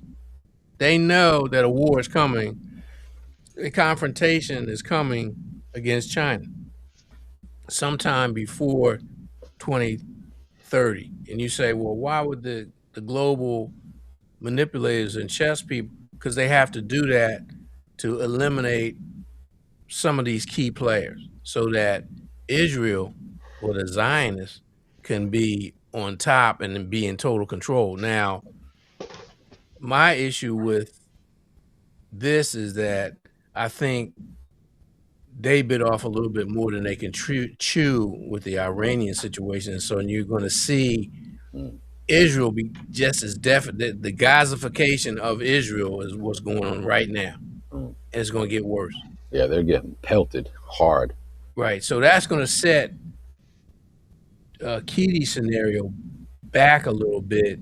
But keep in mind, the people at the top of the pyramid, they have all the resources. They make the resources. They made the pound sterling what it was. They made the Dutch whatever their thing was. They made the US dollar whatever. So they can collapse it, and it's going to collapse if no other reason than this plus the debt. So all of that is going on. And I think one of the things, Keith, one suggestion, when you're adding the sinew and flesh on your skeleton, talk about how this impacts Black people, everyday, ordinary Black people. Mm. Because to a lot Mhm. of our people, this is esoteric, this is out there, this is speculation, this is that, this is conspiracy theory. No, this is happening. This is a plan. This is a blueprint. This is how it's going to impact you. Aside from the fact they're trying to kill you. Right. Yeah. And then, of course, when we do look for the answer to that question of how does this impact Black people, other than us being hyper consumers with very little productive input to compete and to put another system into play or even master a labor class that we could master and say, well, this is our position, we're going to use that to negotiate our existence. I don't see that Black people have anything at all to play. Help me, correct me if you think I'm wrong.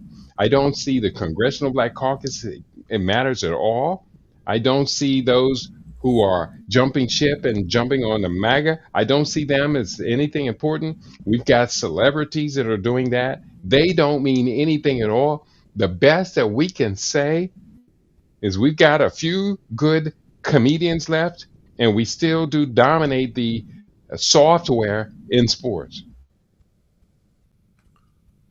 Well, the problem with that is they have effectually eliminated, COINTEL didn't just stop in the 70s and 80s. They Right. continued it. They just redirected the energies of a lot. They co-opted a lot of people. That's why they gave so much attention to the passing of Jesse Jackson, right? Had he And been, wasn't he one of their major but agents? but that's my point. That's why Hmm. they put so much out there. Nobody paid any attention when Amin passed. They just was just That's a right. footnote. Well, he died in prison. They didn't talk about how the government set him up numerous times. Yeah. Salah So too.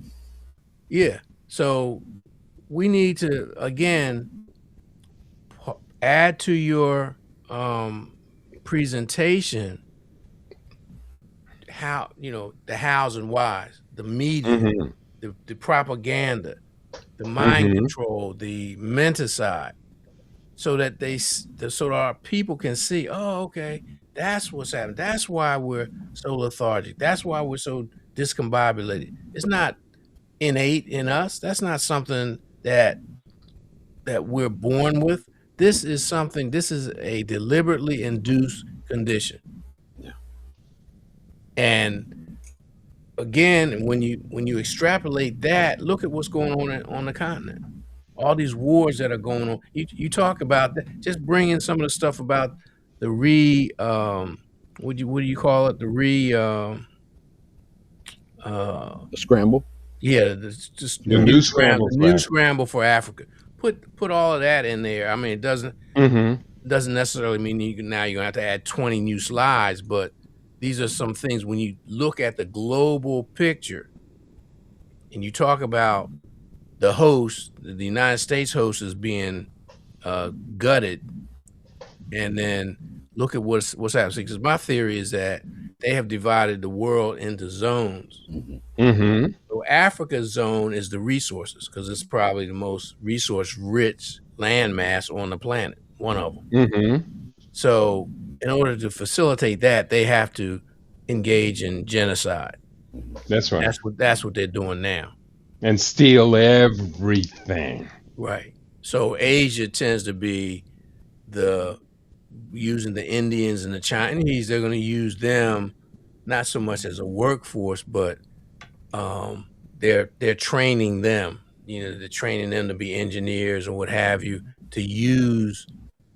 to enrich themselves, to enrich the Hmm. people at the top, as Yeah. well as Vietnam and Malaysia and places like that. So, but I get it. Our focus should be on Africa so that we know what's going on. Good point. I will put that report together um, ASAP. I don't know whether that will apply. Well, maybe that would be a good place to start the report on the impact of game theory on Black people's existence. Maybe that would be a good place to attract people to the class because everyone wants to know. They want to project their own self-interest. We do have another comment that's come in. King Jason, aka the Snotball. He says Thucydides, the Yeah. Thucydides trap Yep. has been sprung. The outgoing power always wants war sooner rather than later while they still have some strength. Well, And he's talking about, just so people know, this is an analysis of the war between Athens and Sparta. hmm That when one was in power and the other one was coming up, of course, the mindset of Urugu, one I think was Sparta, or one of them viewed the other as a threat. And rather than trying to work in a cooperative manner, which the Africans would have done, and Africoid people would have done, they viewed themselves as rivals and they ended up going to war. And this trap, this is why the United States and China are war gaming a war between themselves, because it's very this theory, and this is and it's something that has been observed throughout history, way beyond the Greek city states. So he's absolutely right. so we're going to move forward. We're going to make the changes. We're going to do the best we can to catch up. I think we have a lot of work to do, and therefore, I am willing to step out on point. I did catch Dr. David Horn. I don't know if you're familiar with Dr. David Horn, not Gerald Horn, but David Horn. David Horn is a professor at Cal State University Northridge, and I heard him the other day on the Carl Nelson show. And so I called in and we got started talking, and he had heard of game theory, but he knew very little about it. And since then, I have been doing the best I can, just as I have with you two brothers, of feeding him information about game theory, short videos, longer studies, the book Disaster Preparedness, and all of that. And he is on board to teach game theory course along with me, and to have a college professor, Dr. David Horn, teaching the game theory along with myself, I think would be very great. But first of all, I got to admit, I will be teaching him game theory, and then we will be teaching our people game theory. So it's starting to catch on. People are learning about it. But I tell you though, it's going to be extremely expensive. I am out of money. He has money, but I'm not necessarily going to ask somebody who's a college professor to step up and finance above and beyond what they're willing to do. But how can we convince our people that this resistance to global manipulation for the next 500 years is worth investing in? Make it personal. Yeah. It directly affects one's lineage. If you have children, or if you don't have children and you deeply care about the future of our people, then there's there's there's no other there's no other outcome than to buy into it. Bless you. Thank you. You're welcome. So, I mean, this is a matter of life and death. Is this not the only last kind of opportunity to remedy fade to black? It may be. It may be. Bless you. There's a message just showed up, and just a reminder. Brother Reggie said, "Don't forget about Dr. King's assassination 58 years ago yesterday," and we do Yeah. acknowledge Yeah. that date, April 4th. And in honor of Dr. King, this conversation has been about our survival. Right, but it's also a continuation of his movement, because that was one of the things. The third thing I wanted to talk about today, Mm. it was his assassination, is to use a CIA term, his neutralization was a blow to the peace movement, and it cut the legs out from his Poor People's Campaign, which he was an across the board, multi-ethnic, racial Yeah. movement to force the government to redirect its priorities. And I was telling the young people last week that they had to kill King because of that. It wasn't so much his work in the South to break down American apartheid. Right. They could handle that because they still had those bogus amendments, 13th, 14th, 15th Amendment that really weren't doing anything. Mhm. This was a major threat to the empire. And so, Mhm. yeah, we need to acknowledge that, and we need to acknowledge that we're continuing this legacy of peace because it's about consciousness. We're not necessarily using the word peace. We're using the words Ubuntu and Ma'at, which are more deeply rooted in our psyche and our cultural DNA. Mhm. Um, Yeah.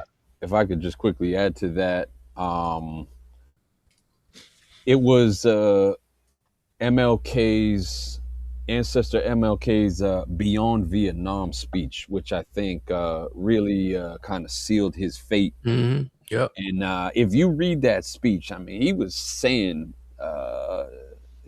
some incredibly revolutionary things towards the end of his life. And Mhm. you know, Professor Mainu Pim really talks about the radical king and how Malcolm kind of softened a little bit, and Martin got a little bit more revolutionary, and they kind of met in the middle. So with that being said, I think it directly ties into our conversation today because from what I understand, and please correct me if you think I'm wrong, it was King going up against the war machine, like you said, Empire, Baba Junius, that really made the agents of chaos say, okay, we've definitely got to sign war. No, he Mhm. was the most. You had a few people. You had some celebrities. Mhm. You had a few people. Was the Barrigan brothers? But when you look at Martin Luther King, he was a Baptist minister. Very few of his peers in Black Baptist church supported him. Mhm. But look at America across the board. Billy Graham didn't stand up against the No, he did war. not. Norman Vincent Peale didn't stand up. Bishop Sheen, none of the big time evangelicals that were just starting out at that time, none of them stood up. Cardinal Spellman, none of those people, not one of them Mm. stood up. He stood up alone, and he knew that this was going to be in fact, people, uh, Roy Wilkins, all the core, all those people distanced themselves. He became radioactive because of that speech, and he was killed a year later on the exact same date. Wow, right. Yeah. Praise be his eternal name. In the eternal name of the Reverend Dr. Martin Luther King, we are fortified. I am given strength. You are given strength. You're given your instructions, your orders, which Dr. King's orders for us were strong enough to last through the generation, at least until the end of the baby boomers. But I think that we should teach this legacy to our children as well as have them continue. And until all of us are free, until all of us have dignity, all of us are home, and all of us can live in peace and order, then none of us live in peace and order. That's one of the definitions of Ubuntu is it there's got to be harmony. Ma'at has to be restored. Ashe, Ashe, oh. We are approaching the top of the hour, and I think it's a good time for us to begin to wrap it up. We've hit our people with a lot of information today. I be honest, I'm trying my best to recruit people to join the game theory course. The course that I'm teaching, I'm modeling it after I look for the four strongest courses. I got this right here. Four strongest courses that exist on teaching game theory. And this will be game theory for Pan Africans. And when there were Stanford University is teaching it, It's considered to be number one. Brown University is teaching it. Is that a women's college? I think women's. No, no, No. that's Oh, part of the Ivy League. Yeah. okay. Brown University, Florida State University is teaching it as well, and Purdue University. Those are the four places where one can get the most comprehensive learning in a college university. Now, those are Ivy League schools, and I Well, am they're now not Ivy League. They're elite schools. Brown is an Ivy League school. okay. Stanford Gotcha. is an elite school. Mm-hmm. I'm not so sure about Florida State. Yeah, it's a very elite school. A lot of technology goes there. Okay. All right. Hmm. So we're going to do the best we can to deliver a course that is equivalent to what, $30,000, $40,000 a semester it takes to go to those schools. Mm. Now, So, when you first mentioned it, I went on and looked at the Stanford, hmm and that particular course alone was several $1,000s. hmm just in Um, game theory. yeah, yeah. Hmm And I think it behooves us to look at it just like the situation with Solari. I equated it. I spoke to the young people last week. I said, "Well, you're the antithesis of the World Economic Forum's young global leaders." hmm And I think we have to do something for ourselves. Just call it what you want to call it, African genesis or African genius or whatever, so that we incentivize our people to get in the game. I used to referee, and a lot of times you hear people on the side like, "Yo, get in the game, ref." Yeah, or put me in the game, coach. We got to get a Yeah, win.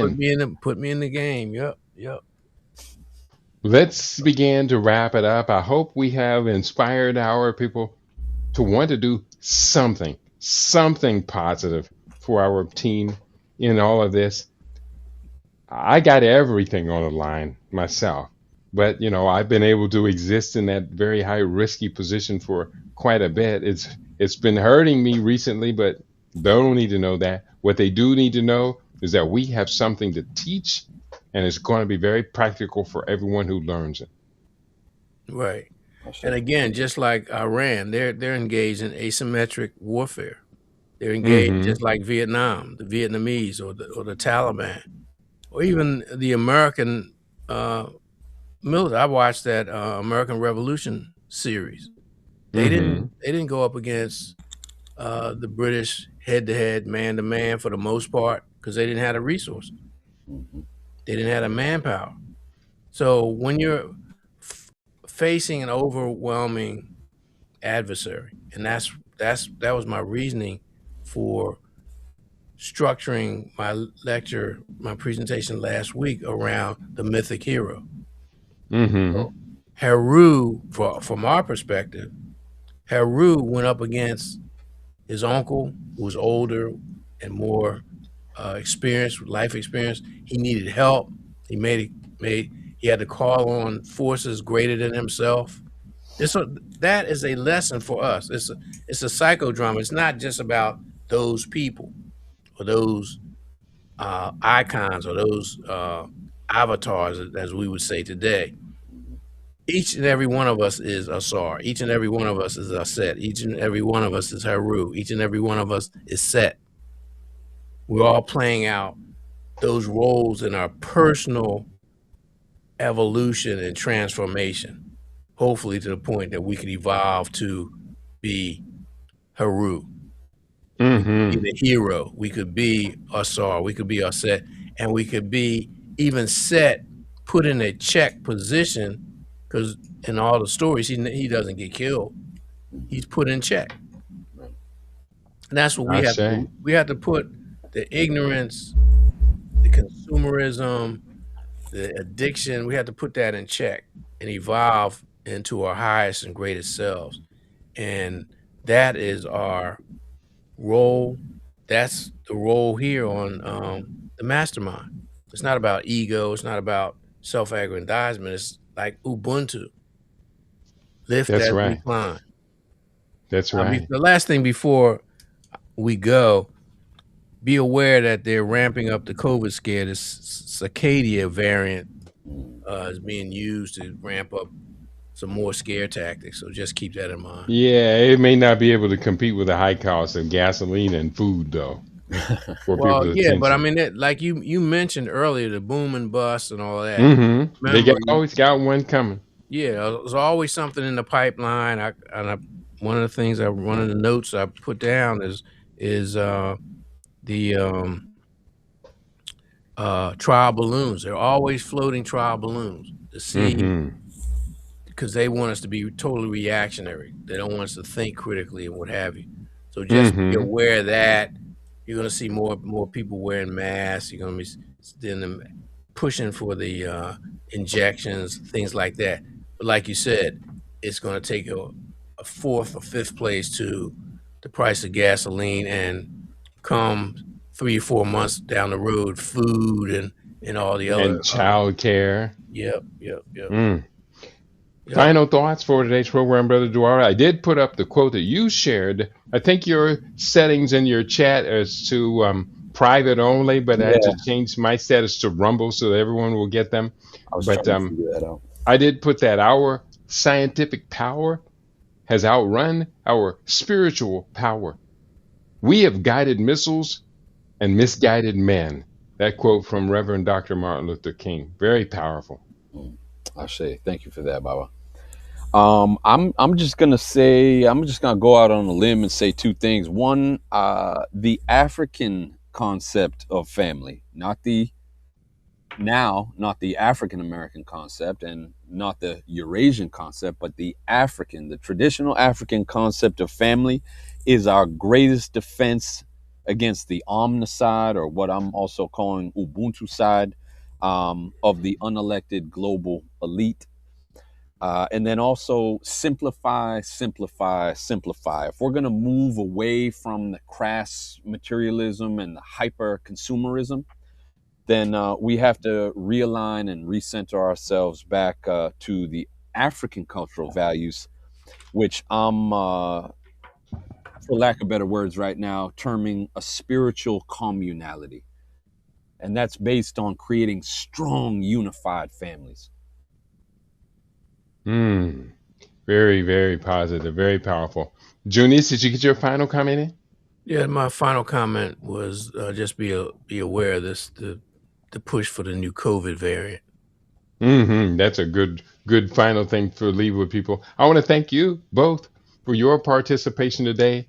We did a wonderful job, and I thank you for all you bring as quality. We're back again. There was a lot of consternation and a lot of concern that we were going to have to lose LIB radio and that I was going to shut it down due to lack of financial costs and then lack of financial support. But we're doggone it. We're still hanging tough. I'm in a new studio. You can tell my green screen is a Maasai cloth for right now. It's a good look, though. Nowhere. I don't know where my green screen is. It'll show up in a few day or two. It'll be somewhere. But we're going to do the best we can to keep moving Now, forward. Keedy, are you still on? What is it? NowTube, YouTube, and all the other ones? I can put this video up onto those places a little bit later. Right now, we are on younow.com.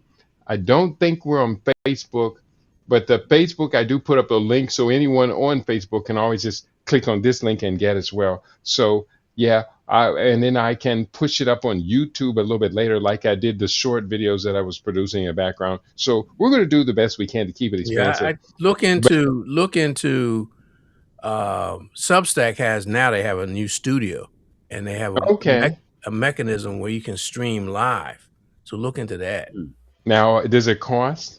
That I don't know because I wasn't really interested in it, but check it out. I think the last time I checked it did cost, but it was definitely not $88 a month with StreamYard just priced us out completely out. Yeah. I saw that show up on my checking account and I immediately canceled it and expecting a refund, but the refund won't come back for 4 or 5 days. Meanwhile, overdrafts be bouncing around between here and there. We do the best we can with what we got. We don't worry because worry doesn't solve any problems. It You only adds that anxiety, that stress, that adrenaline cortisol rush that injures us in the long term. So I'm know, the not going root to word stress. for worry in the English language comes from a German word, I think is "wehrdan." It means to strangle. Mm, So don't worry. And most of the spiritual traditions and the metaphysical traditions advocate to be confident. Don't worry. Have no that's fear. right. I'll say. All right. So we have no fear. We move forward.